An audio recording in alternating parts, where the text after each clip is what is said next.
All right, so first thing I'm going to do is I'm going to cover cataloging. So I'm going to go in here and start with this. So right now, I'm not signed in to cataloging, and when you search, you can search by clicking here, and you get these 4 selections you can search for. But if you click Enhanced Search, you get more selections that you can search for as well. But not every selection is available. Now you'll notice when I'm not signed in, you get a solid long box all the way across. Now when I sign in, which I'm going to do now,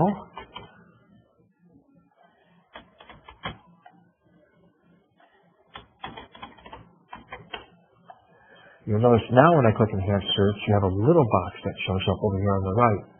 And the purpose of this little box is so that you can search for a field that's not available in the drop-down.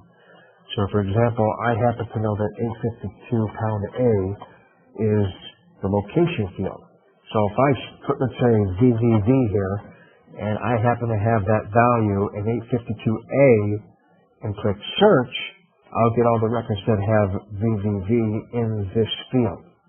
So this can be very useful when searching for areas of the record that are not selectable in the drop-down. Whenever you type something in this little box, it overrides what's selected over here. So in this case, instead of searching subject, I'm going to be searching the 852A field.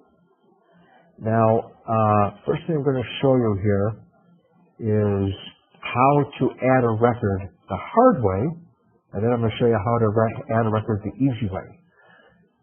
So the hard way is you go here to cataloging, you click the down arrow, and then you click Add Record, and then you just fill in your fields. You put your title information, or whatever other information you want to put here. Let me show you something else real quick. I'm sorry, before I continue with that.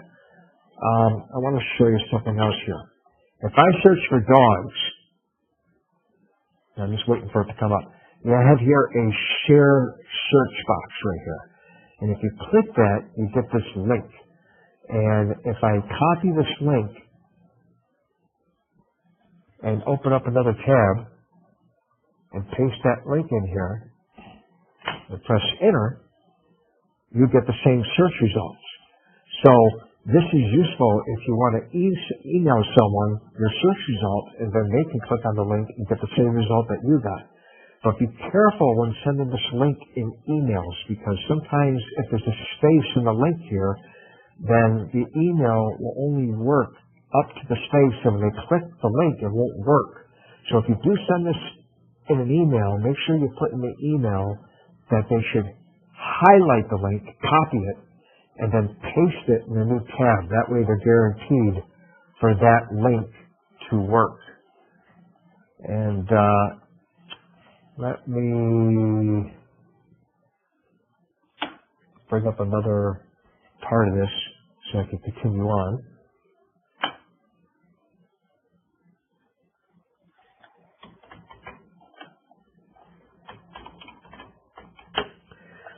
Alright, so as I was saying, to show you the hard way, so you go here, click the down arrow on catalog, click add record, and then you can fill in the fields that you want. And you can fill in the author if you have it. But what's important is if you go down here, make sure you fill in the class number, which usually consists of the Dewey number, or you can put FIC if it's fiction. And then the item part is the first 3 letters of the author's last name. And then you put yourself a barcode, and I'll just put 222 for example. And then you choose here what group you want the item to belong to. And then you click Save. So I'm going to click Save. And that's it. I just created a record. Now this part of the record right here is called the bibliographic record. And you'll notice it's got a green circle and it says 1 and 1 available. That means there's one holding attached to this bib. So if I click on the bib, you will notice that you have the holding. So there's 2 parts to the record. You have the bib here, and then you have the holding. So think of the holding as like a placeholder. So for example, if you had 5 copies of the same book, you would have 5 of these holdings attached to the book. Now if I want to create another holding, because let's say I have 2 copies of the book, I can click Add Holding, and you see the call number information is already filled in, and I click, all I got to do is give it a barcode, so I'll give it a barcode, and then I'll click Save, and now I got 2 holdings. Now there might be a time when you want to add 20 holdings to a bin. For example, you might have a textbook, and you might have 20 copies of that textbook, so you have to add 20 holdings to that textbook. You don't want to have to keep clicking Add Holding every time you want to add a holding, so there's a quick way to do this. You can edit any of the holdings that's already attached, and then you scroll down to the bottom and you click this Generate Holdings box. And then you tell it how many holdings you want, and I'm going to put 20. Tell it what barcode you want to start at. I'm going to put 1,000. And the BC prefix is if you're going to start the barcode with letters, you put the letters in the BC prefix. But I'm not going to have any letters, and I'm going to tell it to increment by 1. So now when I click Save, it automatically just created all those holdings for me. So this is an easy way of doing it if you have to add a lot of holdings to a bib record. Now that's the hard way to do it because you had to fill in all the fields. One other thing I want to show you is after you add a record, I'll go back to the title, you click on the title, edit the holding, and then you can print the barcode directly from the template. So if I click Print Barcode, you get this label sheet that comes up, and you can click on the specific label you want to print to. So if I click on this label here, it goes to that specific label, and then you can print it. And the same thing goes for your spine labels. If I click the spine label, you get the spine label template, and then if I click here, you'll notice that the spine label goes to that specific label. Another thing I wanted to show you as well, if I go back to the basic editor, or actually I'll show you here. If I go here and I click Add Another Record, you'll notice that by default you get certain fields within the template. And you might not want all these fields, or you might want fields that are not here. You might want to insert another field or delete a field. So to do that, you have to go to Advanced Editor, and then here, I can, for example, get rid of this field if I wanted to, just move the mouse over there and delete it. Or if I wanted to delete a subfield, I can go to this subfield here and delete that. And then if I want to insert a field, I can go here to Insert Field, and it shows you what the names are next to each field. So if I want to add another 520 field, I would go here and click the box, and then I would click OK. And then it gives me the subfields that are in the 520 field. So now if I click A here to add that subfield, I now added another 520 field here. Now sometimes once you get your templates looking exactly the way you want, you could switch back to Basic Editor, and then you could choose Save As Template. And if you want to override the template that's already there, you just click OK. And if you want to give the template a different name, you just put the name in you want and click OK. And then once you save it, you have other templates that you can choose from. And then you can choose your own custom template that works for you. Now that was the hard way to add an item. This is the easy way. When you go to Record Fetch, it's going to search the Library of Congress by default. So for example, if I search for dogs, I'm not sure why I didn't get anything. Let's just try dog.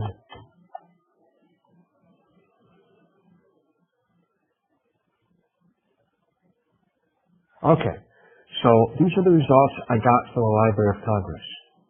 So if I want to add, let's say, this book here to my library, I will just click here, the down arrow, and choose Library, and click Add Record To. And then it says 1 record's added, and this is the record I just added. And this is what's nice about getting it from the Library of Congress. Everything is filled in for you. But you will notice that you got a circle here, a red circle, and it says 0 of 0, because there's no holding attached yet to this record.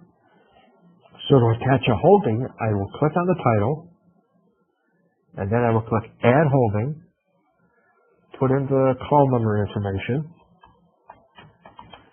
put in the first two letters of the author's last name, assign it a barcode, and then choose what group I want it to be in, and then click Save. Now I have the holding. So if I go back, you'll notice now I have a green circle, and it says 1 of 1 available. And that's all there is to adding it by record fetch. So always try record fetch first, because it fills in all these fields for you. Now, sometimes items are not available from the Library of Congress, and you will have to add them manually. But you can add other places to search. You don't have to have record fetch set up to search the Library of Congress only. You can add other record fetches sites, and I'm going to show you how to do that once we get into the setup. So the other things I want to show you here in cataloging as well, you have here your reading counts, if you use that. You got Lexile, Fountain of Pinnell, Accelerator Reader. So for example, if I chose Lexile, you get these sliders where you can choose the range of a Lexile book that you want. And then you get the books within this range. You can also type in the box. So if you had a very tight range, you can then search for this range right here, because it'll be hard to get that precision with the sliders. So you can also type in those boxes. The other thing I want to show you is here you got your home and your reset button. Both of these buttons do the same thing. The only difference is reset will sign you out and the home button will not. So when I click the home button, it takes me back to the home screen that we started at. The other features you have here is you got these bulletin board buttons right here, and you can change the names of these buttons by going into setup, which I'll show you. And these buttons are links. So for example, if I click on the news button, it's going to take me to this news site right here, which I have set up in that button. Or if I click the web search button, it will take me to the Google search page. And I'm going to show you how to control these buttons once we get in the setup. And if you don't want these buttons to show, or don't want any of these boxes here to show, or even the reading levels to show, you can shut that off. And I'll show you how to do that also. The other thing you have here is your visual search. And when you click here, it will expand. There's 3 types of buttons you can create in visual search. You can create a topic button, which is like a folder, where you can put other buttons within a button. For example, chemistry is a topic. So if I click on it, you get more buttons within the chemistry button. That gives you these. Another type of button you can create is a query button. For example, space travel is a query button. And if I click it, if I happen to have an item that had space travel in it, it would have brought it up. And the third type of button you can create is a link button. So, for example, if I click this button right here, it'll take me to the Google web page, which I have set up here. And I'll show you how you do these buttons when we get to that. The other thing you can do also is you can set up recommended reading. So I've got this book set up. So if I click, let's say, on this book here, it takes me right to the book. And then you can look at the information for that book. And you can also put a gallery images in here as well. And I'll show you how to do all that. And then if you go down here, you got your flags, so you can change the language. And then you have this option here called Contact Your Librarian. And if I click that, you can put your email in this box here, put the subject, type a message, and then when you click Send, it'll send this message to the librarian. And I'll show you when we get in the setup where that email is put, so you can determine where it will be sent to. And the other option you get here, and you get this only when you're signed in, is this Library Assistant option. When you click the letter I, it brings up the Library Assistant, and then here you can get questions to answers you might have. You can contact Mandarin, you can look at our user manuals, and you can also see the latest version of M5 here, and then when you click it, you can read about the latest fixes in the M5. So this could be useful, this Library Assistant. The other thing I wanted to show you here is here you can choose Select Library, and Standard is what it defaults to, but if you want to look at patrons, you can change this to patrons and then search for patrons, or you can change this to the equipment database and search for equipment items. Now I'm going to show you cataloging tools. Okay, let me show you again how I got in there. I clicked the down arrow here, and then I went and selected cataloging tools. Can you still hear me? I just want to make sure you're still there. Just say yes. Yes. Okay, good. Yeah. All right, so now I'm in cataloging tools, and I'm going to go over each one of these options here. So the first option I have here is importing. You can import two types of files. You can import a MARC formatted file, and you can import a delimited formatted file. In my example here, I'm going to import a MARC formatted file. So to do that, you scroll down to the bottom, you click the folder here, and then you navigate to where the file is. So I'm going to import this nursing file. So I'm going to select it. There it is down there. I'm going to click Upload. And now nursing will show in the list here. Let's see if I can find it. There it is right here. So to import that, I will choose my table. I will choose bibliographic. And then I will go all the way across from nursing, and I will choose import. And then you get to this first screen here, and this shows you all the records that are in the nursing file. Now if I click next, you will get these boxes. These boxes let you see certain things. For example, I know 245 is the title. So if I click on 245, you see the title information, and I can click these arrows here and scroll through and look at the titles. I also know that 650 is the subject. So if I click on 650, you will notice that now you can see the subject information. And notice, because this is a MARC formatted file that I'm importing, the fields are already mapped. You don't have to worry about that. If this was a delimited file, you would have to tell the system what field to match each entry here to. So you'd have to click the double arrows here, choose what field you want, and then choose what subfield, and then it would map to that field. But we don't have to do that because this is the MARC file, and it automatically maps it out. Now, one thing that's very important is always look and see if there's an 852 box, because the 852 box is what holds your call number information. And an 852 box has to exist if you want holdings created. So because I have an 852 box, when I import this, I'm going to have my holdings created at the same time that my divs are. If you did not have an 852 box here, then after you did the import, you would have all your bibs in the system, but you would have no holdings attached to your bibs, and then you would have to go back and manually add the holdings to each bib. So always check when you get to the step if you have an 852 box. That's important for you to have the holdings created during the import. Now I'm going to click Next. The next thing you want to go to now is you want to choose the group you want the items to import into. So I'm going to choose General Collection. And now it's ready to be imported. So I'm going to click Finish. And notice how I got the split screen. You will only get the split screen when you're importing a record that already exists in the system. The record on the right is the record that's already in your database. The record on the left is the record that's in the file. And then you have to decide what you want to do. Do you want to save the existing bib, which means that this will not be imported, it will leave this bib alone and have the holdings?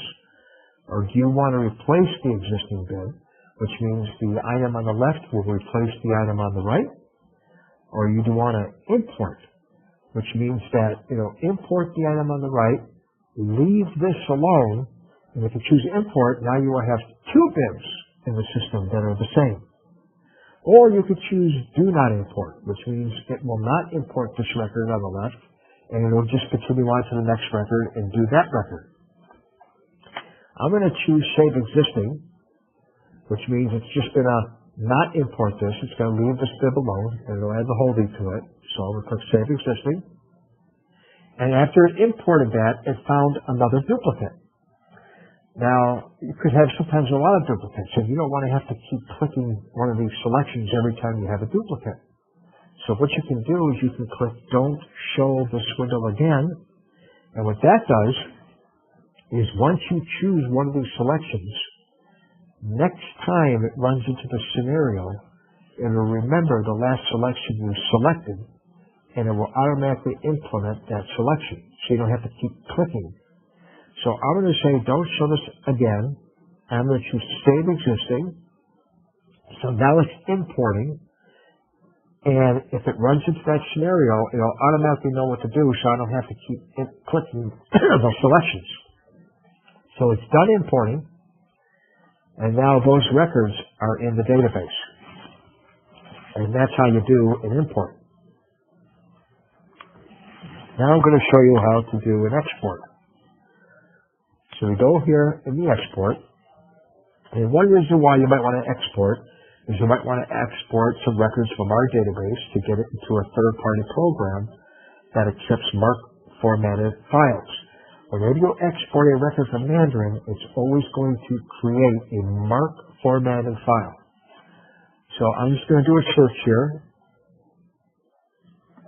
and I got some records, and then here you select the records you want to export. So I'm going to select these three records, and then I'm going to click Next, and then I'm going to give it a file name.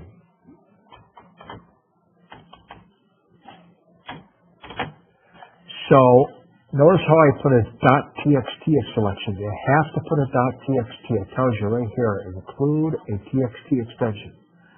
So I put a .txt, and then I click Finish, and that's it. It exported those three records to this file.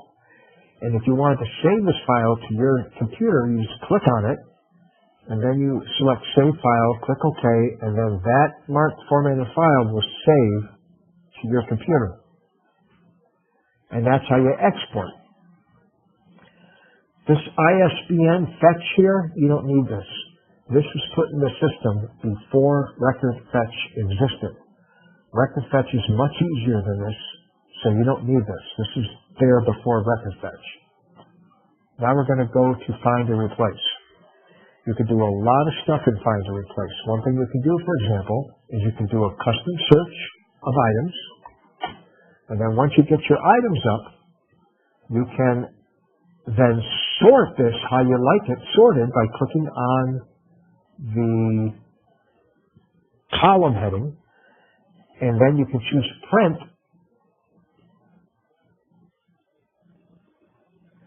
and then you get this nice report that you can print out if you wanted to print out a custom search result. Another thing you can do here in this find and replace is you can purge items here. This is the only place where you can purge directly. In other locations, you have to delete the item first and then purge it. But here, you can purge directly. So, for example, let's say I have a bib here, because I searched for bibs.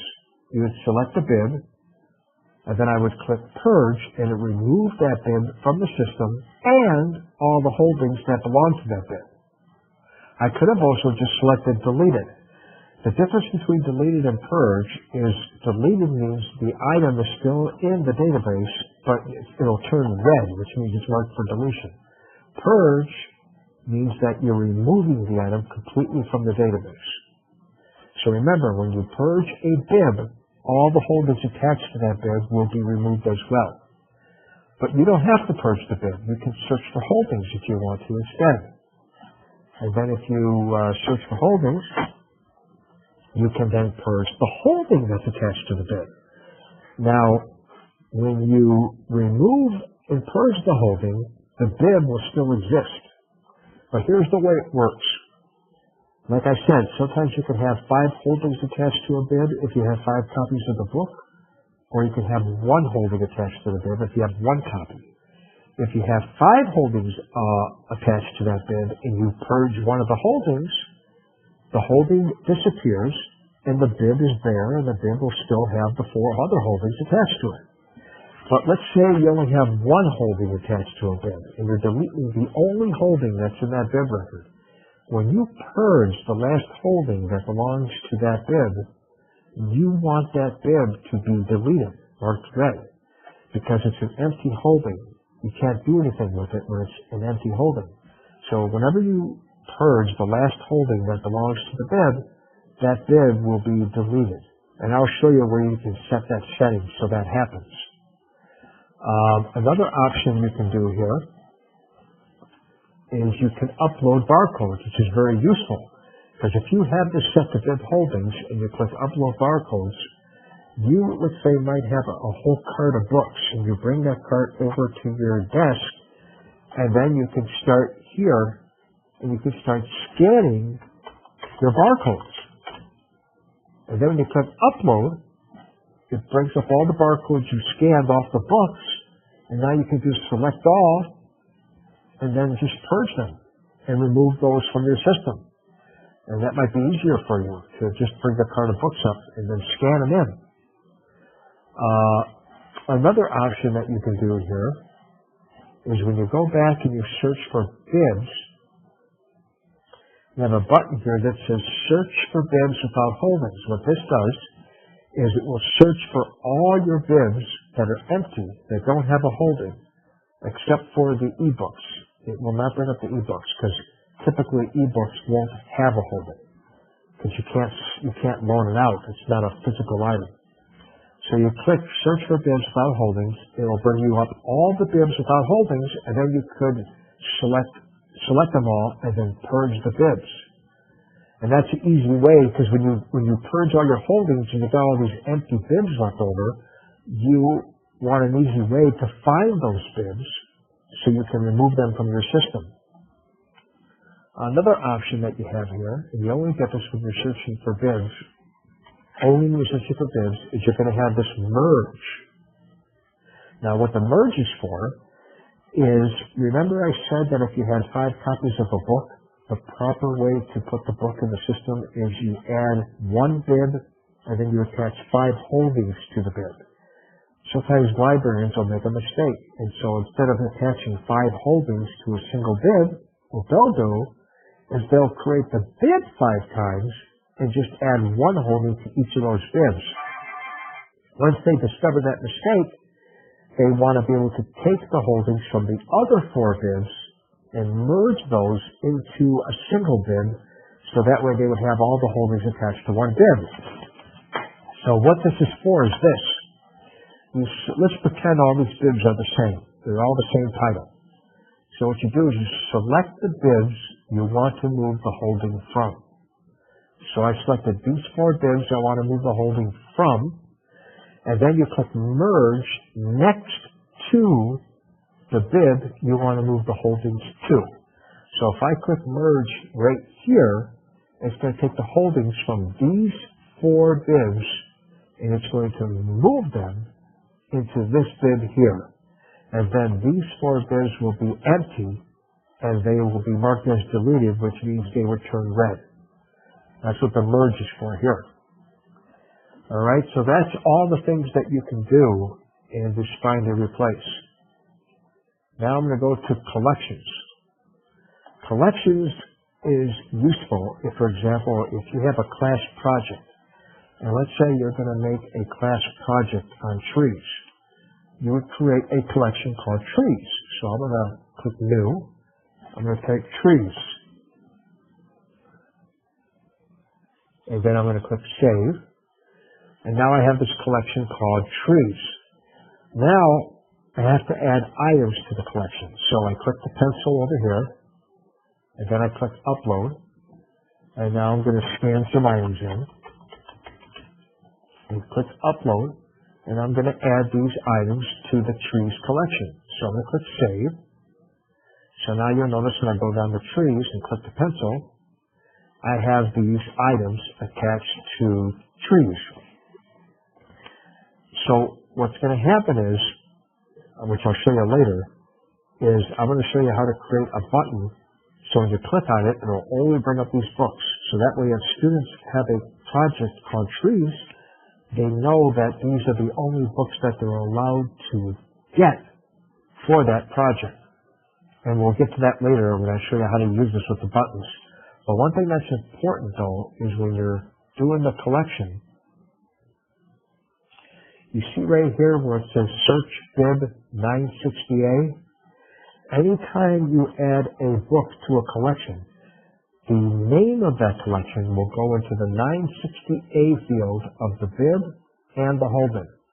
So all those books that I added to the Trees collection will have the word Trees in the 960A field of the bib and the holding of those books. And that's important, and you're going to see why later. Another thing you can do here is picture upload. This is used if you want to upload pictures to your patrons. And the way to properly do this is you want your pictures to be the barcodes of the patrons. So if you have a patron with a barcode of 123, you want to create a JPEG file called 123.jpg. And the reason why you want that is because you could be uploading 100 pictures. And the way the system is going to know what picture to attach to which patron is it's going to match the barcode of the patron with the name of the picture. So if I have a patron with a barcode of 123, and I have a picture called 123.jpg, the system's going to know to attach that picture to that patron. So the way to do this is you click the folder, you go to where the pictures are,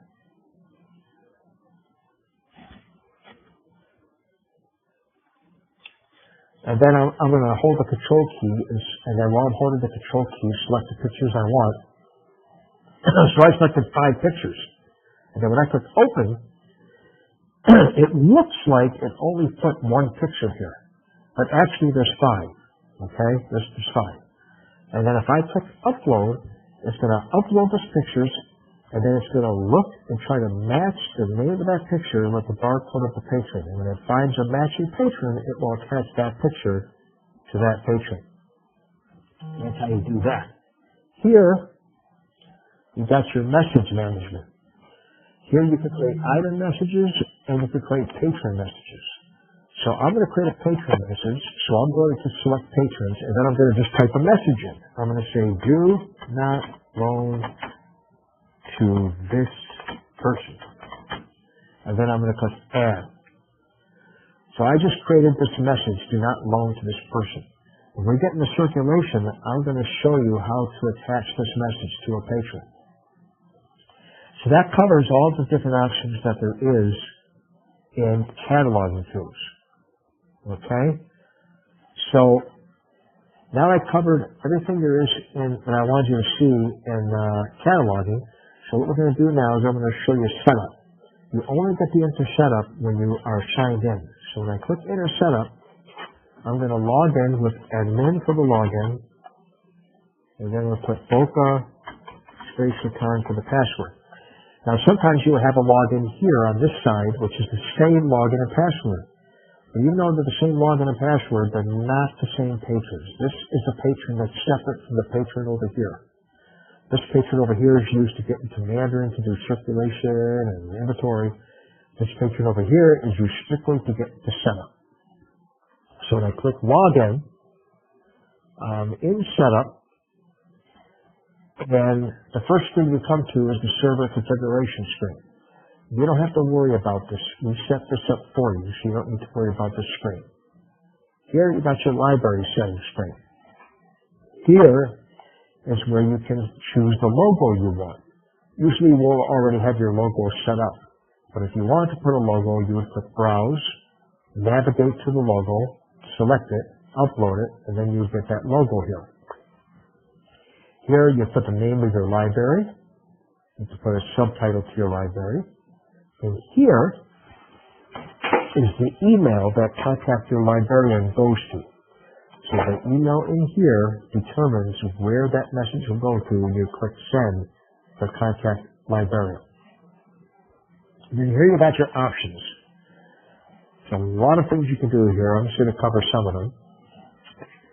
One thing you can do here is, you remember I told you could change the name of the visual search box, the recommended reading, the gallery.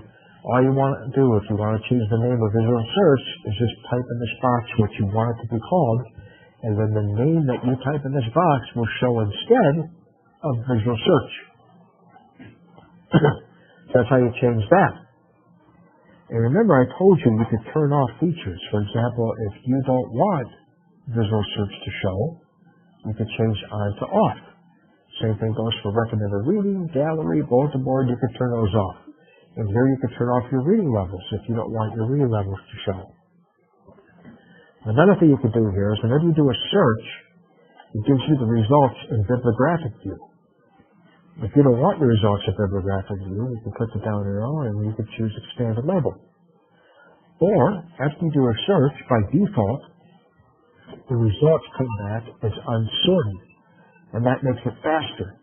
But if you, for some reason, want it to sort by title, by default, after you do the search, you can set that there, and then the results will sort by title. So those are just some of the things you can do in options. In the style area, this is where you can change the background of your screen. Like right now, I'm set for world. So when I go back, you're going to see a blue background with a globe. If you want, you can choose blue, which gives you a solid background. So this just controls the background of your screen. Here is where you change the login and password to get into setup. So you don't have to use admin and Focus Space your time. You can put your own login and password. Here is your record icons. This is what controls which icon shows. For example, this icon, when you do a search, will only show when a book has in the 007 field, position 0 of V, and in the 007 field, position 4 of V. Let me show you what I mean by that. So you will see. So for example, if I bring up a bib, and I edit this bib,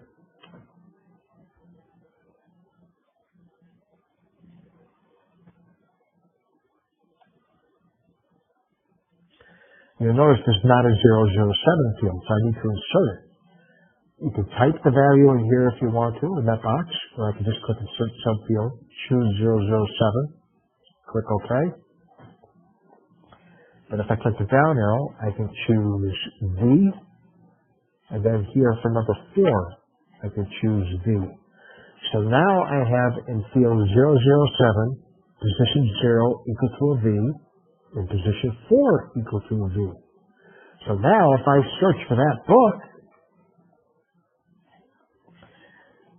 since that would match this criteria right here, I will get this icon. And that's all there is to it. And then you can add your own icons. You can go here, and when you add your own icon, you don't have to fill in the XPath box. Don't worry about that. Just fill in the OPAC box. And if you're not sure what to do, just go up and look at these for examples and use those to guide you. And if you have an icon you want to add, you can just click Browse, browse to your icon, upload it, put the criteria here for that icon to show, and then save it. And then we got your Z3950 searches. This is what controls what gets searched when you click record fetch. So by default, the system comes with the Library of Congress. Whenever you add a new record fetch, you have to know what the host is, the port, and the database name. Most of them don't require a username and password. So as long as you know the host, the port, and the database name, you can add another Z3950 search. And then once you fill in those boxes, in the description and in the name, you can put what you want it to be. Like here it says Library of Congress, so you know what you're searching. And these other things down here, you don't have to worry about those. Typically, you don't have to change those. Just leave them as they are. Just fill in the host, the port, database name, give it a name, a description, and save it. And if you want, I have a PDF file I can email you of a bunch of record fetch sites that you can enter into Mandarin. And if you want that, you can email me to michaelbooth@mlasolutions.com. That's michaelbooth@mlasolutions.com. Now we're going to go to visual search. These are the buttons I told you about. So let me show you what a topic button looks like. If I click the down arrow and I modify this button, this is the topic button. All it is, it's like a folder. You can put a button within a button. So all you can do here is just put your caption, which means when you move the mouse over the button, you see the word chemistry, and you put the word chemistry. So you see the name of the button. That's a topic button. The other type of button is a query button. This is what a query button looks like. Looks just like you're doing a search. So if I click on that button, and it's going to search the subject for space travel, and if the book happens to have space travel for subject, it'll display it. And the last type of button is a link button, which is this one right here. This is what a link button looks like. You just put in the name of the button, you put your link, and then when they click on that button, it'll take them to that link. And if you want to, you can delete these buttons just by clicking delete. You can remove all the buttons and add your own custom buttons. Okay? So that's that. Now, remember we created that collection called trees? Well, this is where it can come in handy. So I'm going to create a new query button. So I'm going to click on the create new query. And then I'm going to click the down arrow and I'm going to choose modify. And I'm going to browse to an image. And I'm going to call this trees. And remember, I said whenever you add an item to the collection, it will put the name of that collection in the 960A field of the bib and the holder. So I'm going to put 960 pound A here. Whenever you type a value in this little box, it overrides what's selected here. So instead of searching anywhere, I'm searching for 960 pound A. And what am I going to search for? Trees. I'm going to click save. I don't know why I didn't add the picture. Maybe I forgot to click upload. So let's choose the picture again. I'm going to make sure I click upload. There's the picture. All right, so now I created this button called trees. So now when I go back into that site, right here. Now, when I click this to expand, and I click on the trees button, it brings up all the books that belong to trees. So you can tell students that are working on this project for trees that they have to click on this button to find out which books they're allowed to use for the project, which will give them these books. So that's what's useful about that collection option. So now let me go back in the setup. Let me go back to home. Go back into setup. Now to go back in the setup, I have to sign in again.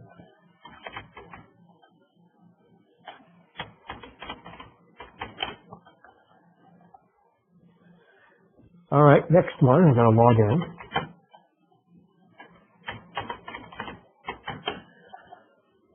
All right, so the next one we're going to cover now is Bulletin Board.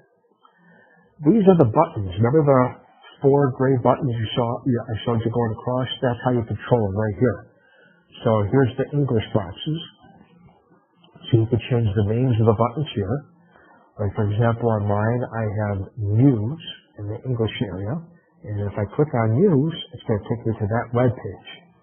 And that's all there is to it. You just change these to what you want, and you can change your bulletin board buttons.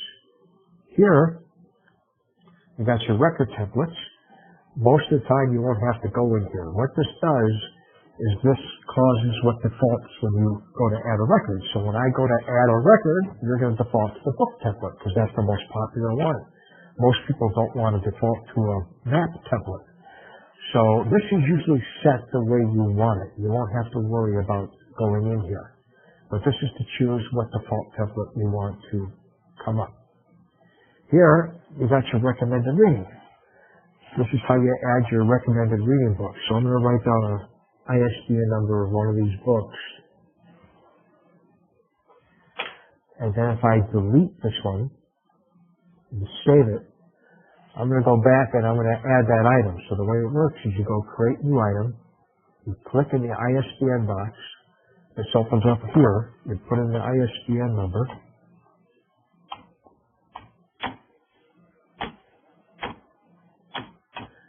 click OK, and then it filled, I must have copied it wrong. Let me copy another one, hold on.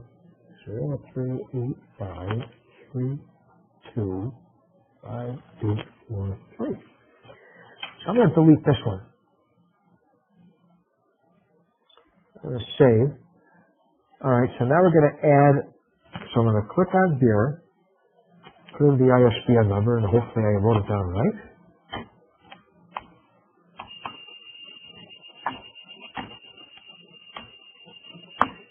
And click OK. Alright, that's how it found it.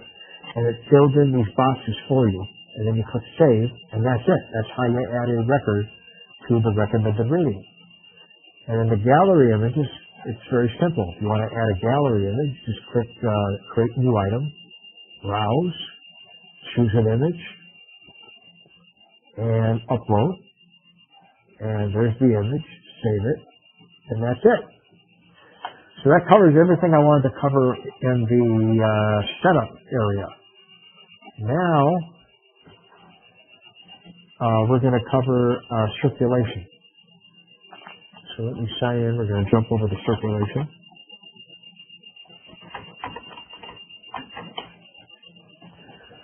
All right, so you click circulation, and you get the screen right here. So to load an item, it's very simple. You just put in the patron first, put in the item second, and that's it. I just load the item. One thing that's important to know here is always look for the patron first, the item second. So if I clear the screen and I happen to type in an item, I'm going to get please enter patron barcode. So you always got to put the patron first and then the item second. Now, sometimes librarians will put the name of the patron here. You can do that. But remember, once the patron's in there, it's going to try to find the book. If it doesn't find a book with what you put in this box, it will bring up the next patron. But if the book happens to have a name in there that happens to match the last name of the patron, it'll bring up the book instead. So if you want to be guaranteed you're always going to get a patron, click Clear Display, because it looks for patron first, item second. So since you have a cleared display, if you type the patron's name in now, you're guaranteed not to get a book. You're guaranteed to get an item. Now notice also, when I loan a book, it's due on a certain day.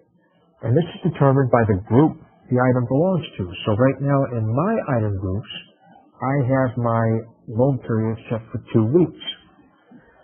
Now, if you don't like the due date, you can click on the date, and then you get this pop-up box that'll come up as long as you don't have a pop-up blocker enabled. And then you can change the due date. So if I want to change the due date to the 29th, I click OK, and now it's due on the 29th. Another thing that's important to know is sometimes your internet can go down. If your internet goes down, you won't be able to use Mandarin, and you're going to have to write your transactions on a pad of paper. But after the internet comes back up, you want to take those transactions on your paper and transfer them into Mandarin. When you transfer those transactions into Mandarin, you want the transactions to look like they were done on the date they were originally done. So what you can do is you can click this change date right here, and you can backdate. I can, for example, go to the 6th, click OK, loan an item. And now it looks like the item was loaned on the 6th. So that way you can go back and loan it in the past if you have to. Another thing that's important to know, oh, by the way, one thing you got to look out for, though, when changing this date is if you type in another patron, watch the date right here. If you type in another patron and press enter, the date's going to change back to today's date. So if you do put another patron in, remember to go back to change date and change the date back again. Another feature you have here is the session due date. If you click the down arrow here and click Use Session Due Date, and then choose a due date, like the 22nd, now every book I loan is going to be due on the 22nd. It's not going to pay attention to the loan period that's set in the item group that the item belongs to. So if I go right now and I loan an item, you notice how it's due the 22nd, because I had it set here. So every single item I loan now will be due the 22nd. And the way to disable this now, you just uncheck this box. And now when I loan an item, it'll go back and pay attention to the loan period that's in the item group. Those are three things I wanted you to see. The other thing you can do here in circulation is you can do all these things. You can create a new patron. You can edit a patron. Same thing for items. You can create a bid. You can create a holding. You can edit a holding. Now, one thing I wanted to show you here is, remember that message I created where it said, do not loan to this person? Well, now I can attach this message to this patron. And the way I do that is I go to Select Action, go to Messages, click Messages, and looks like that message I added wasn't saved. Well, let's go back and add it again. I'm going to go back to Cataloging Tools so you can see me do it again. Message Management. Do not loan to this person. I'm going to click. All right. I'm going to click Add.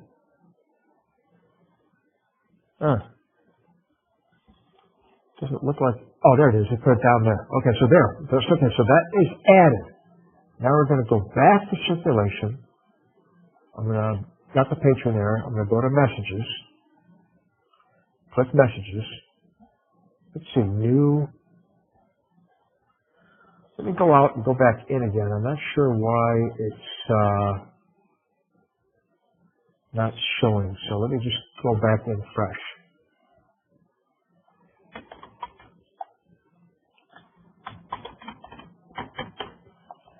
Let's go back to Cataloging Tools and make sure the message is there.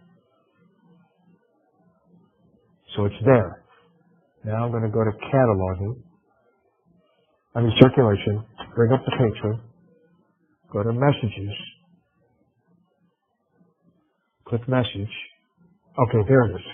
Do not loan to this person. I'm going to attach that message to the patron. So to attach it, I click here, right there. And now the message is attached. So now, when I bring up this patron again, you get do not loan to this person. So a librarian will see this message and they'll know they're not allowed to loan to that patron. That's the useful thing about messages. Another thing that's useful here is, remember how I said that if the display is cleared, you can't bring up an item because it's always patron first, item second. So if you want to bring an item up, click on Status, and then if I bring the item up, I can look at the history of the item. I can go here, go to item history. Well, that doesn't have history yet because I haven't returned it. So if I return this book, now it's considered history because I returned it. So if I go to item history, it shows me the history of that item. It shows me, and if I had multiple loans, it would show me all the different loans there were for that item. And you can do the same for patrons too. So if I go here and I return these items, now if I go to patron history, it shows me the history of that patron. It shows me all the items that that patron had out and when they were returned, loaned, and all that. And you can print this too, which is useful. You can print the history of this. So another thing you can do here is return. If you want to return items, you just go to return mode and you scan one item after another. Just scan, scan, scan, scan, and they'll return. You can also renew items. If an item's on loan, the patron brings it back. They want to renew it so they can continue having the item. You just click renew, scan the item in, and the item will renew. Here is where you can do reserves. An example of reserve would be this. So if I loan, for example, see here I have item 11 on loan to this patron, P2. Patron 1 comes in and they want that, patron 1 comes in and they want that item. Okay, but the item's on loan right now. So what you can do is reserve that item. So it's on reserve. Now notice how it doesn't give a barcode. The reason why is you can have multiple holdings attached to a bid. You don't care what holdings return first. So whatever holding of the 5, let's say, is returned, it will automatically change that from a reserve to a hold and then assign that specific barcode to that item. That way the person will get it quicker. They don't have to wait for a specific holding. If any of the holdings that are attached to that bid are returned, it'll take the first holding that's returned. So right now this patron has it on reserve. Okay? So now if I return that item, it says, upon return of this item, please set it aside for the following patron. So it tells me to send it aside for this patron. And if I click OK because I have the email thing sent, it's going to send an email to this patron so that patron will know that the book is back in the library and that they need to come to the library to pick it up. I don't want to send an email, so I'm just going to click OK. Now, notice the reserve changed to a hold, because now you have the book back, you have it behind the shelf, and you're waiting for the patron to come pick it up. So now I'm going to come in, I'm going to come pick up that item. So you put me in, you put the item in, and now that hold changes to a loan. So that's what reserve is used for. And then here you got booking. Booking is used, for example, if you want to loan an item out in the library for maybe a certain period of time. So, for example, I can put item 4, and then if I want to choose hourly, I can now choose add. Whoop. I don't know why that happened, so let's do that again.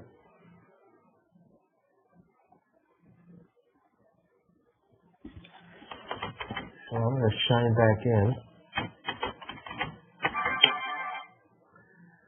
So let's do that again. So I'm going to go back to circulation, go to booking, and put 4, choose hourly, click add. I don't know what's going on there. Let's try it on a demo site, so I can at least show you.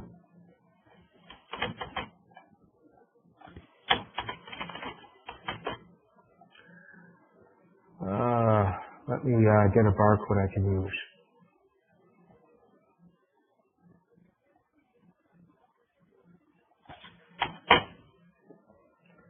I'll take that barcode.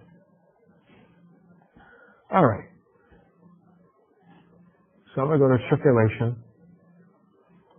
I hope there's a Smith. There's always a Smith. Okay. So if I want to book this item, I will paste that item in here, and I will press enter, and then I will choose hourly, and then I will choose add.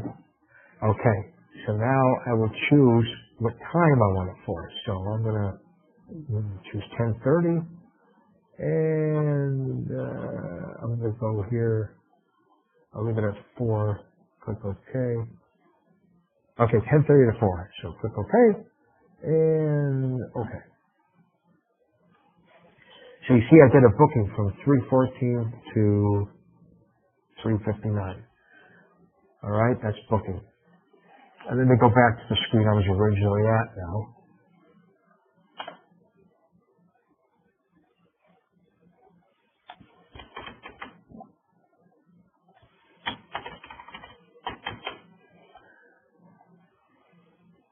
So now I wanted to show you self-check. Self-check is used if you want patrons to check out books themselves and return books themselves. So if I click self-check, they're locked in the screen, and all they can do is they can loan a book to themselves and return a book. That's all they can do. Nothing else. And the only way to get out of the screen is you have to close it, and then you have to go back in again.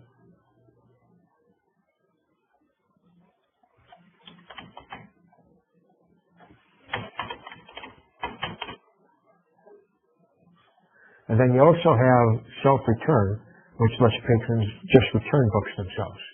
Here you got in-house circulation. That's used if you want to keep track of books that are taken off the shelf. No patron is involved in this transaction, and you won't see the transaction. So, for example, if I go to patron P1, and let me go back to patron P1 for a second. You'll return this book. All right, so if I clear the display, and I choose in-house, if I put in 2, that's all it does. It doesn't show you a transaction or anything. What happens is, to see the results, you have to go run a report called an in-house transaction report, and then you will see all the items that were done. And this is just to see what items were taken off the shelf. A lot of libraries don't even use that feature, but I just wanted to go over that and show you what that was for. And here, we got library transactions. And here, there's a lot of things you can do. So let me just do a couple transactions here, and I'll show you.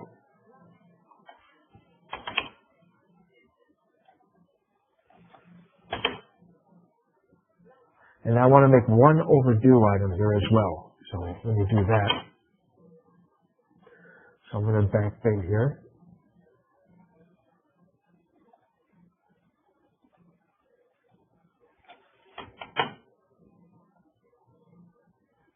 It's already on loan. Let's try this. Okay. So now we're going to go to Library Transactions. All right. So Library Transactions shows you all the transactions that are currently out. All the open transactions. So if you ever want to see all the transactions that are out, you go here and you will get a list. You can also sort this list. If I click on call number, it will sort by call number. If I click by item, it will sort by item. Okay? And you can also create custom reports in here. For example, let's say a teacher comes to you and they say, I want to see all the items that are currently out for my class. You can go here, filter by the, looks like I'm not set for school. Let me set that for school real quick, so I want to show you that.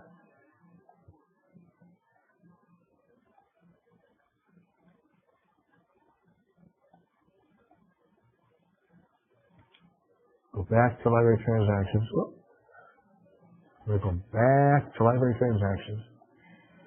All right, so someone comes to you, the teacher, they want to see all the items that are out in their class, so they go here, and then you can choose teacher. Type in the teacher's name, click the green search button, and then you'll get only the items that are out by that teacher. And then you can go here and choose print, and print the report, and then you can hand that report to the teacher. And there's other ways you can filter too. You can filter by all these different selections.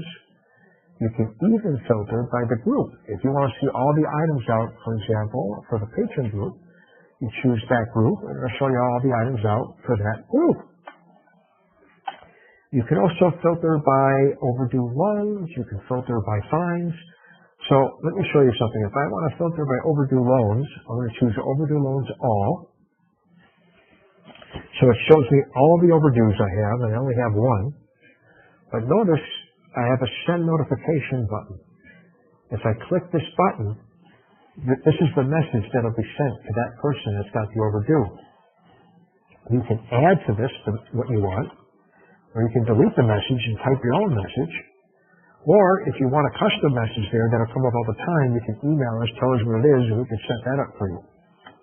And then once you click send notification here, that email will go out to every single patron that has an overdue, as long as they have an email address in their 110M field.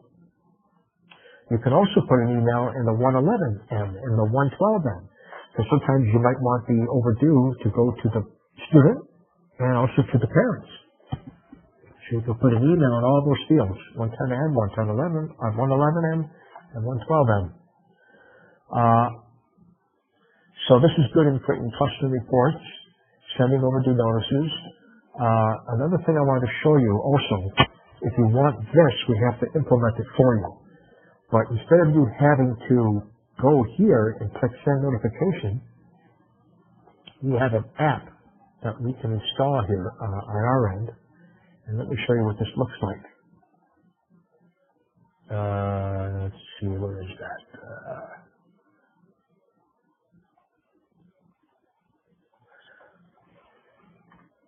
It's right here.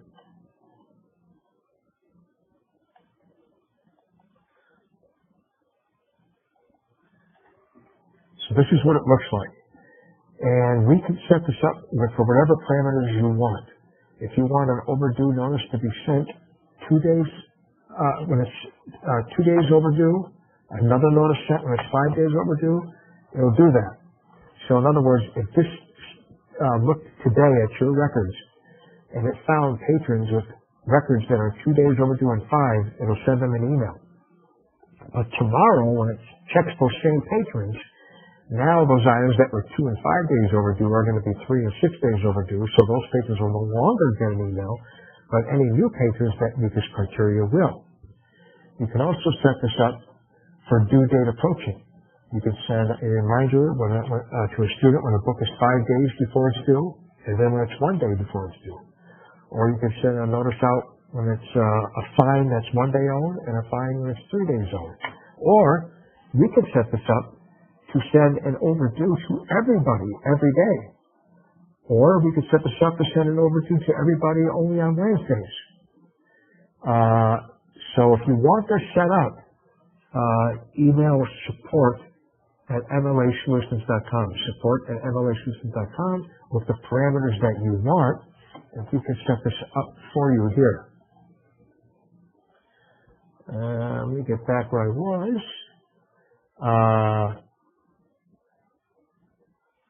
All right, so we covered library transactions.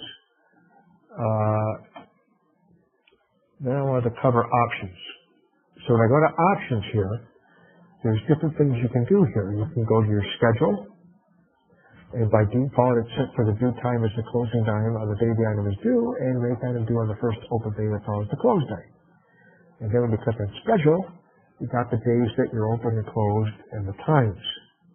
And then here you got your holidays and exceptions where you can put your Christmas, your Thanksgiving, and all that. And then here you got your global recalls. I want to explain to you what this is because it's important. Global recalls guarantees that you will have books due. In other words, you will have no books due after your school closes.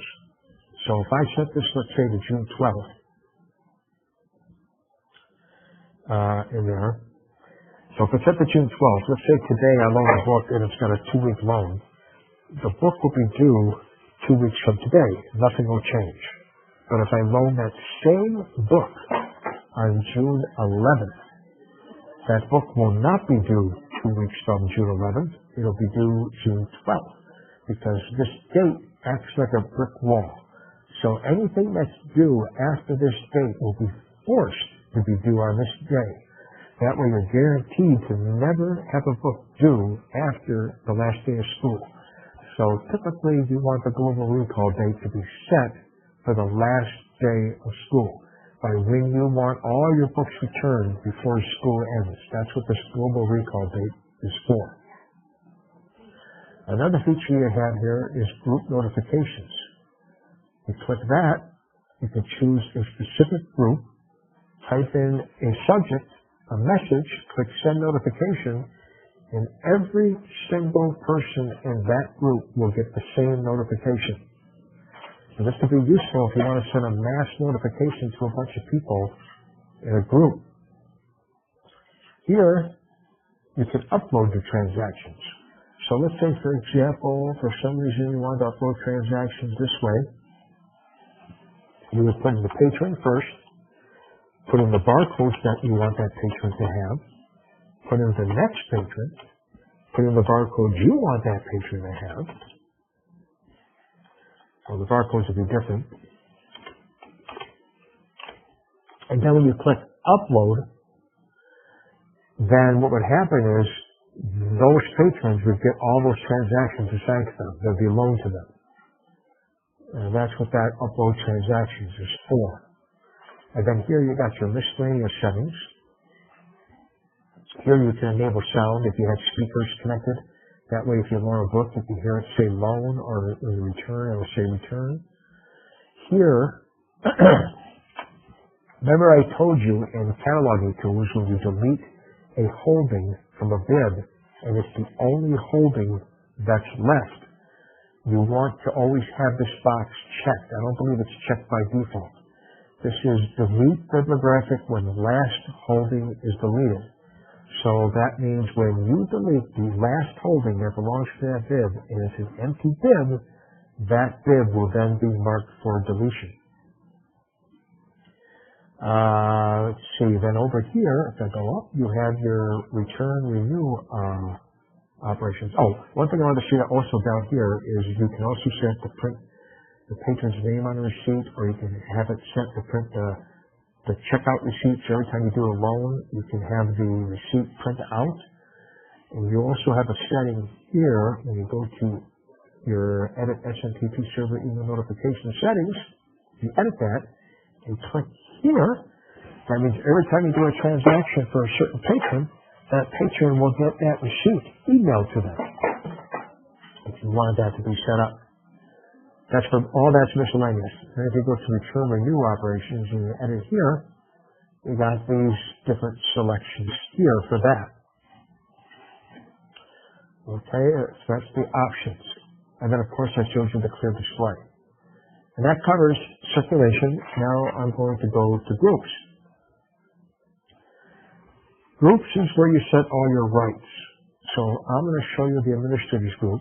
And you can always tell the difference between a patron group and an item group. Patron groups will have the faces. Item groups will have the books.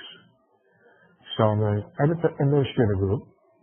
If you go to circulation blocks, you will notice that they have all these rights. They can do all these things. And if you go to circulation limits, they have no limits. That means they can have out as many books as they want. If I set a low limit here of 3, that would mean that they can only have 3 books out at a time. Here, circulation access, they have access to circulation. This is set to yes. They can do all these things in circulation. You might have a library assistant that you might want to have access to only do loans. In that case, you would uncheck everything except loans, and then all that person can do in circulation is loans. Here you got your OPAC access selections, cataloging access, so they can have access to cataloging where they can do all these features, add books, modify books. You can uncheck what you don't want them to be allowed to do. Then you have item group overrides. Now this is important to understand. Let me explain to you what that is. Right now, in my general collection group, my loan period is set to 14 days. That means every single patron group I loan a general collection book to, they will have that for 14 days. But let's say you have a specific patron group, you don't want them to have the items for 14 days from the general collection. You want them to have it for 3 days. So this is where you can override that. You click the box for general collection, click the pencil, change that to 3 days, click apply and OK, apply and OK. Now, when I load an item to the administrators group from the general collection, they will only get the book for 3 days. That's why this is called item group override. I overrode the 14 days that was general collection and sent to 3. So everybody in administrators will get a general collection book for 3 days, but everybody in the patron group will get the book from the general collection for 14 days because they don't have an item group override selected here. So that's very useful if you want to assign certain loan periods to specific patron groups. And that's the item group override. Sure. You got your, let me show you over here. If I go to patrons, you receive the members. So I only got 2 patrons in the patron group. Those are the members. Now, if you wanted to move a patron from one group to another, you just select the patron, select the group you want to move them to, click Move To, and this patron will move to that group. And this works the same way for items. If you want to move items, you can do that as well. You can also search here. I can search for a specific patron. And then I could, let me see here. Let me do it. I got more items than I do patrons, so let's go to the item group. So I go to members. I can go here and search, do whatever type of search I want, and then I can select what items I want to move. And I choose the different item group, move to, click that, and all those items are moved to that group. All right, that's the patrons group. Now, the item groups, if I go here to circulation periods, you can set the fines. If you want how much you want to charge daily, the maximum fine it can possibly be. Your loan period, your renewal period, your grace period. Let me explain to you what grace period is. Let's say, for example, you have an item that's 5 days overdue. If you return that item within the 7 days, it will not generate a fine. So, in other words, any book that's overdue 7 days or less, and you return it within this 7-day grace period, no fine will be generated. But if you return that book on the 8th day, then they will be charged a fine for all 8 days. So that's what the grace period is for. And then here you've got your reserve period and your hold period. And you can also, instead of doing it daily, you can do it hourly as well. Okay, and that's groups. And if you want to create a new group, you just go here, select what type of group you want to create. And if I choose item group, I do that. And then if I click New, it creates a group called New Item Group 1. I edit the group, change the name to what I want, whatever books are going to be in there, and then I go to Search Periods, set up the rights the way I want them, and then I click Save, or I click Apply and OK, and then you can add items to that new group. So that's what groups are. Groups control the loan periods, and it controls the rights that you want certain people to have in the group that they belong to. Now we're going to go over reports. To run a report here, you go to choose what type of report you want. In my example, I'm going to choose a label, and I'm going to choose sequence of barcodes. Now here it asks me what barcode you want to start at. I'm going to say 200. Then I click OK. Then it says, please enter the number of barcodes. So I'll put 20. And then I'll click OK. Then you get to this screen here.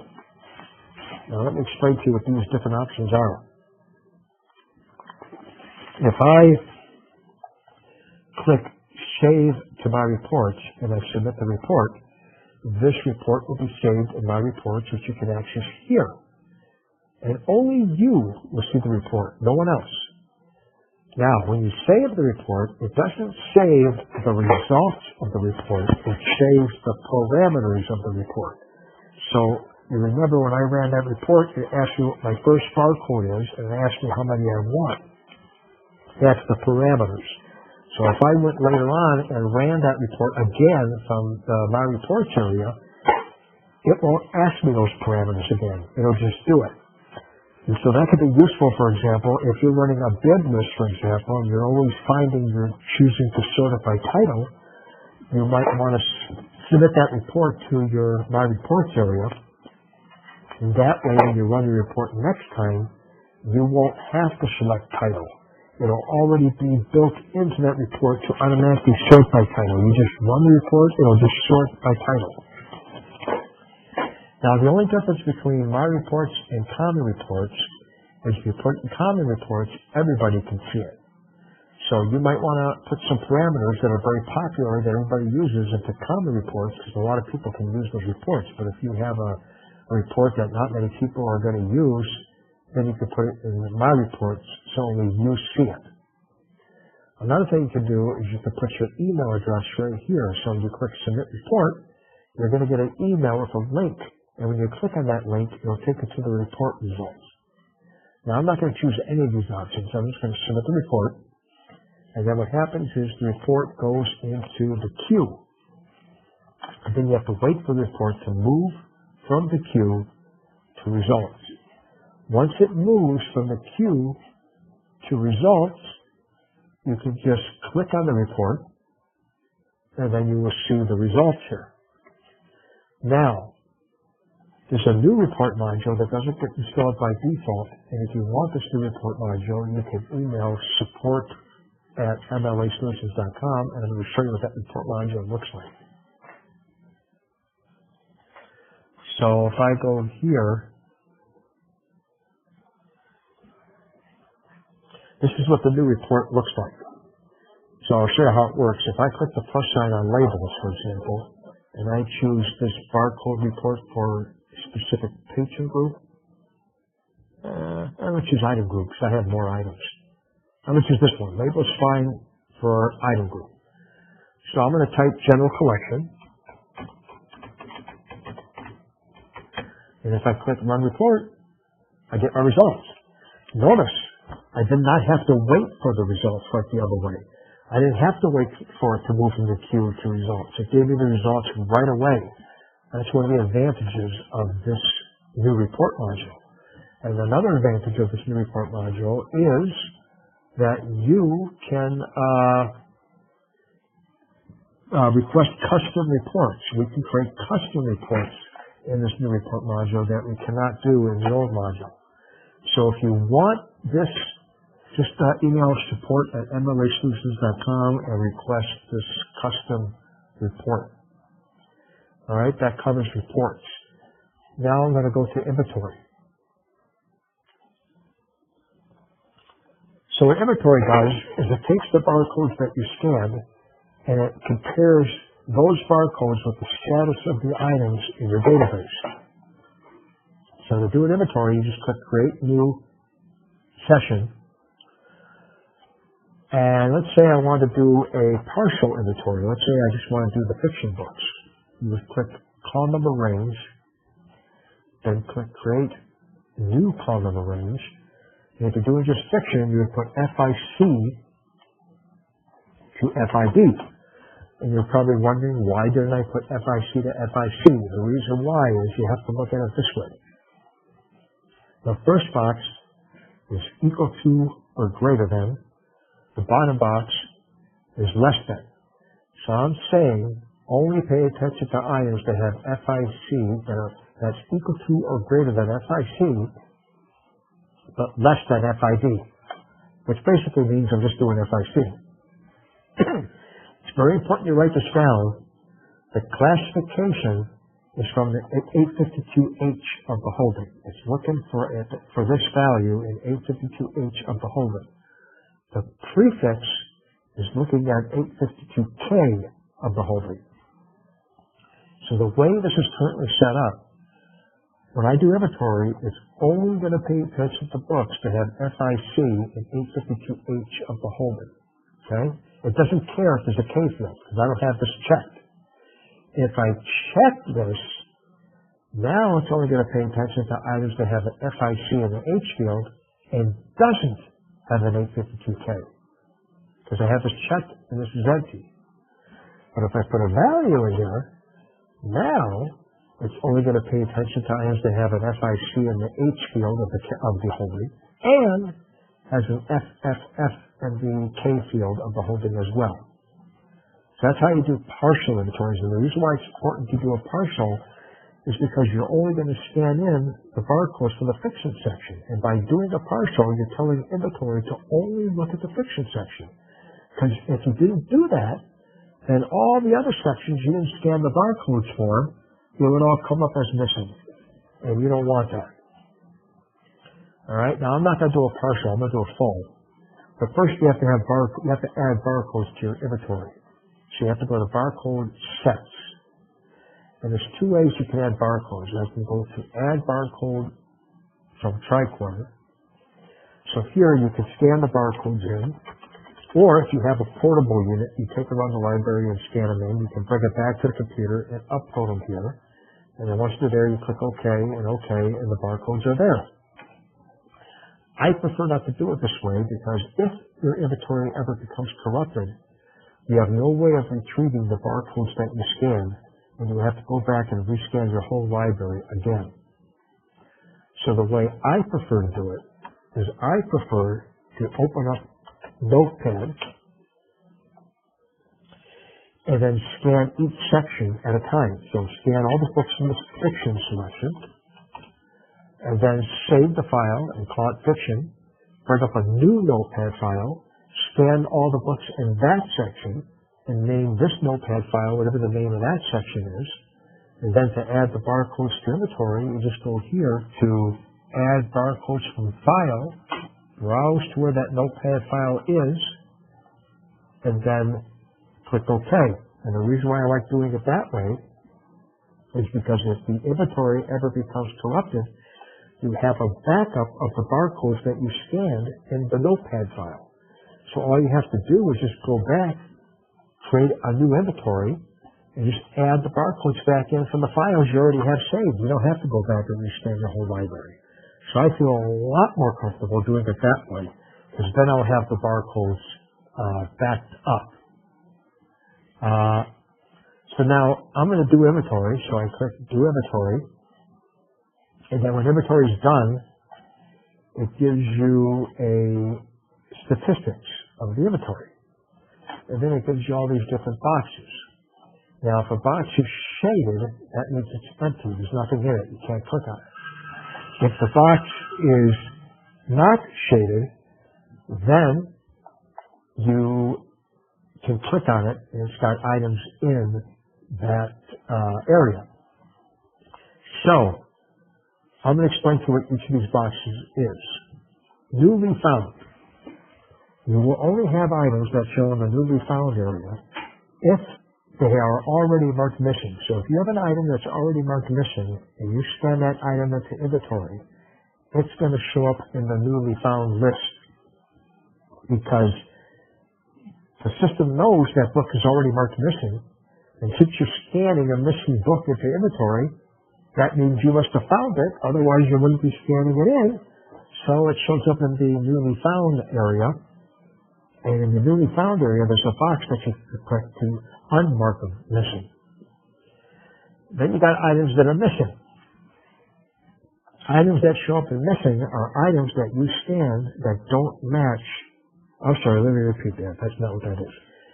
Items that show up as missing are items that you did not scan into inventory and that are not on loan. So if the item is not on loan and you did not scan into inventory, it will show up as missing. And there's two colors you can see there. You can see red or you can see black. If it's red, that means the item has not been marked missing yet. You have to confirm it's missing before you mark it missing.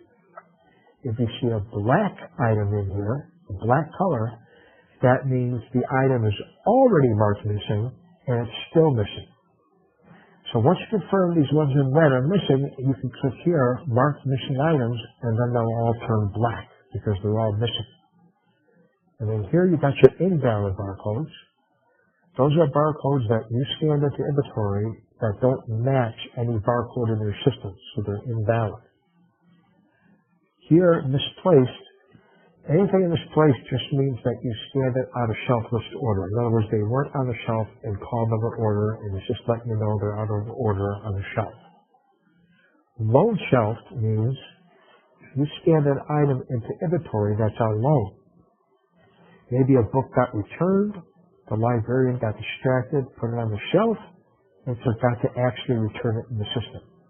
So if you get any items that show up in the loan shelf, that means you need to go and return those items. No barcode just simply means that you have holdings in the system that don't have any barcode, and it will list them here. And then here you got duplicate barcodes. You should never have a duplicate barcode because each barcode is unique. If you ever have any items listed here with the same barcode, you should call us so we can fix that for you. The only time you should get a duplicate barcode is if the item's in a different location than another. When I say different location, the value in 852A of the holding has a different value than the other holding. Like if you have two different libraries. Out of range. You will only get items in out of range if you're doing a partial inventory. So for example, if you're doing just the fiction section, you would have FIC in the 852H of the holding. So let's say you scan a book on the fiction shelf that's got BBB. That means it's out of range. It's not within the range that you set up. And that means you have a book on the fiction shelf that doesn't belong on that shelf and belongs on a different shelf, and you need to find which shelf that book goes to. Now, if you're doing a full inventory, you will never have out of range, because you can't be out of range, because you never set a range. You're doing a full inventory. So you never should get anything in out of range if you're doing a full inventory. And then here is your statistics. And that covers everything that I wanted to show you. If you have any questions now, let me know, or if you want me to go over something again, I can do that as well. So is there any questions or anything you want me to go over? Hey, Mike, I was wondering if there was a way to change the default search to anywhere instead of subject. Yes. Let me show you. I can find that. How to do that? Show you. So to do that, you go into Setup. Mm-hmm.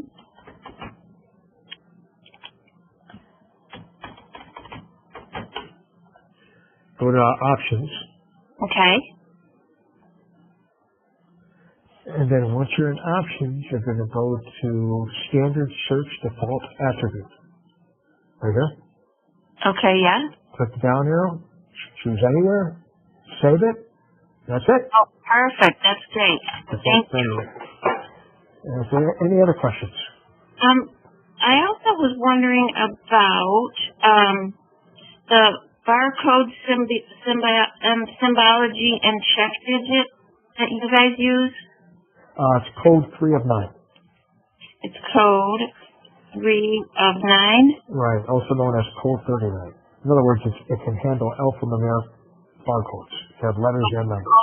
Code 39. Was that? Code 39. Right.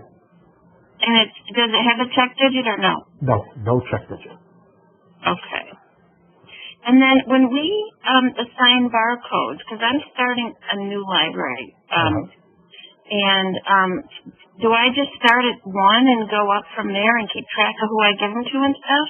Well, there's two options. One is you can, if you have no barcodes in the system, I always suggest to the customers to always put a letter P in front of the patron barcodes. Okay. And no letter in front of the item barcode, because what happens is sometimes the barcode numbers of the patrons will start running into the barcode numbers of the books. And if they try to use the patron barcode, it won't work because that barcode only exists. But if you put a letter P for patron in front of that patron barcode, you will never have an overlapping of the patron barcodes overlapping the item barcodes.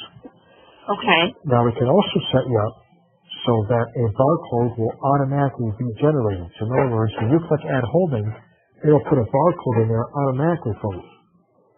So you don't have to remember where you left off. And then and I don't know if we set that up for you or not. If we didn't, the way you can tell if you're set up for that is just search for an item. Yeah. Click on the title of the item, and then click Add Holding. And if a barcode automatically is filled in the 852P field, then you're already set up. If the 852P field is blank, then you're not set up. And if you're not, you can email support@mlsystem.com and just say you want to be set up for the automatic barcode generation. And typically when we set you up for the automatic barcode generation, we usually assign a barcode like B0000, let me see, where is that? B and 6 zeros we set up. So then, in other words, the first barcode that you add will start at B000001. Okay. So if you want that set up, just email support@mlsystem.com and we can turn that on for you. What's the email? Support, SUPPORT, at MLAsolutions.com. MLA Solutions.com. And the automated barcodes only works for items, not patrons. So patrons, you will have to keep track. Okay, gotcha. All right. Patron, I'll have to keep track. Right. You could probably run a report about what barcodes are available too, couldn't you? Yeah. If you ever have a question, you can always call me, and I can easily run a report that lists all the barcodes you've used. Okay. And then I can start with the highest barcode at the top, so you can see easily what's the next barcode to use next. Okay. And so, I don't have anything in my catalog. Should I just add an ISBN, add a book to find out if I have that set up already, or should I just assume I don't? No, just go ahead and add a book. Just add a book and add a holding to the book. Mm-hmm. Now, the first holding you add, it won't fill in that barcode field. But then after you do that, add a second holding to that book. And if it still doesn't fill in the barcode field, then you're not set up. Okay. Okay. Thank you. And just want to make sure I didn't have any other questions about that. And 852 is holdings. That's the call number. In other words, 852H usually consists of a duty number, or if it's fiction, you might want to put F or FIC. Okay, yeah. And the I field is the first 3 letters of the author's last name. Some people use the K field, some don't. Like, for example, some people might have adult fiction and young fiction. So they might put maybe a Y and K, an FIC and H for young fiction, and an A and K, and a FIC and H for adult fiction. But a lot of people don't get that detailed, so a lot of people won't use the K. They'll just use the H, and they'll just put FIC and H. And then your barcode goes in 852P. Okay. And so would you recommend, if I'm giving a whole bunch of barcodes to a vendor, would you just recommend I give them a certain range and then keep track of those ranges? Yeah, if you're giving barcodes to a vendor, you want to make sure you keep track of those ranges, but you got to be also careful, because when the automated barcode features turn on, if they're going to send you a file to import, after that file is imported, and then you go to add a new holding manually, that barcode that it puts in the barcode field won't start at the next barcode after the one that you imported. It'll start after the next barcode that you added, either from record fetch or from adding it manually. So if you ever import records from a file, always make sure you write down the last barcode of that file. And then the way to get the system back on track is, when you do go to add a holding manually, Yeah. put in the next barcode after the last barcode that you imported. I see. And next time you go to add a barcode manually, it'll start back on track again. I see. Okay. Okay, that's helpful. Thank you. I appreciate you explaining that. I think I'm good with questions so far. Thank you. All right. Any other questions or want me to recover anything, or are we good? Hello. Hello, Yes. Mike. I'm a person. Yes, go ahead. Actually, I have lots of students in my school. So, is there any possibility that Mandarin can access directly to the data of the patron's record, so that means to their email addresses and their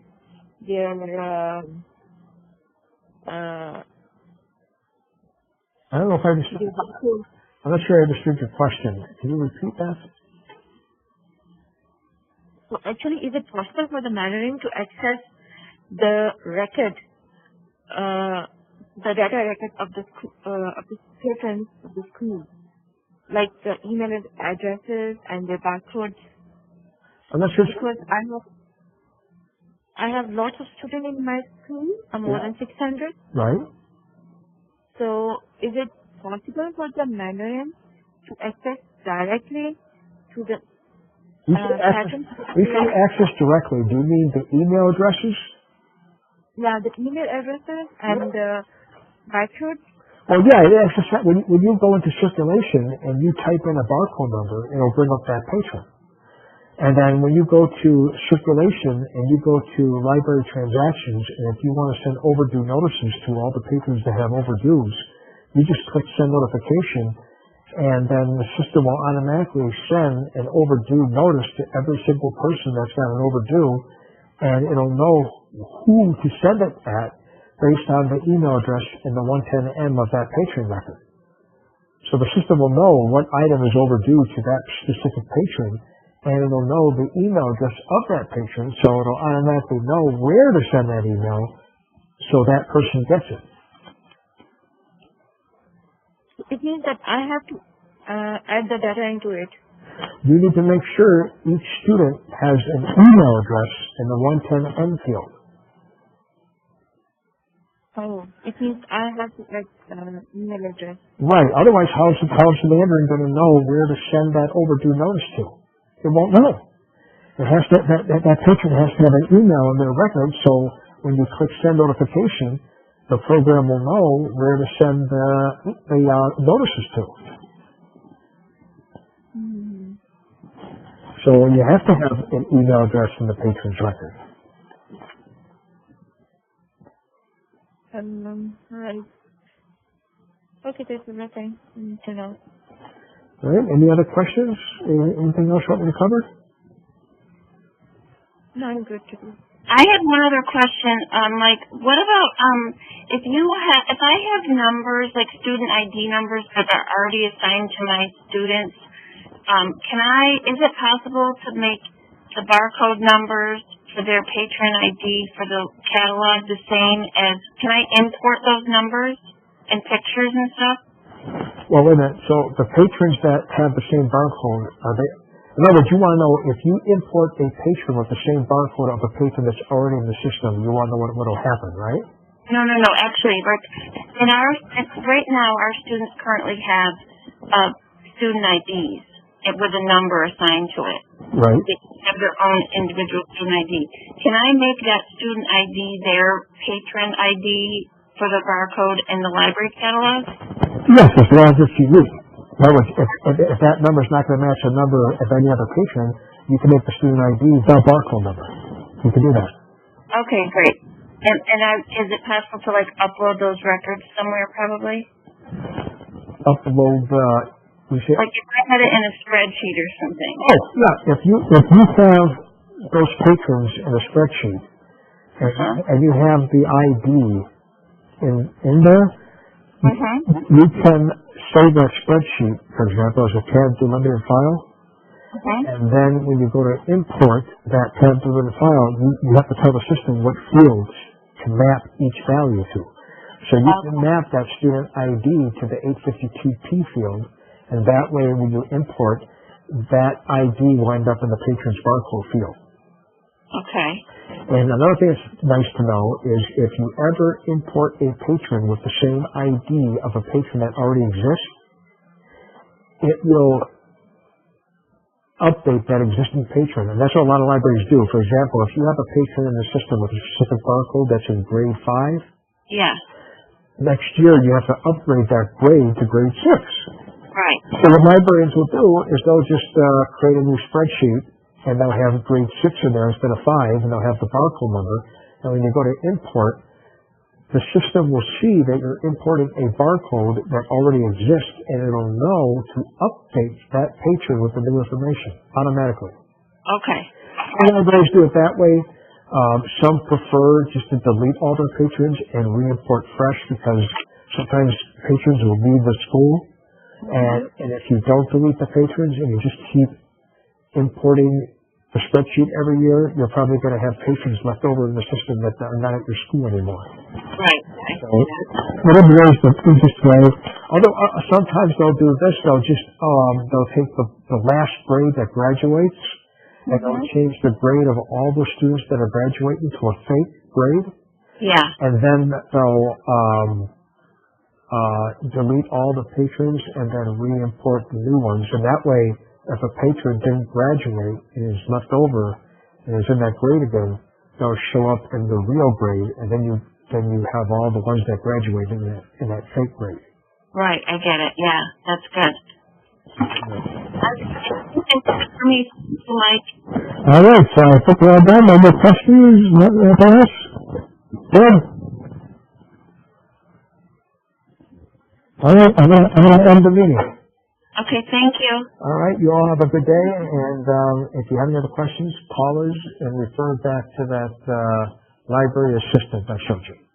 Okay, thank you. All right, bye-bye. Okay.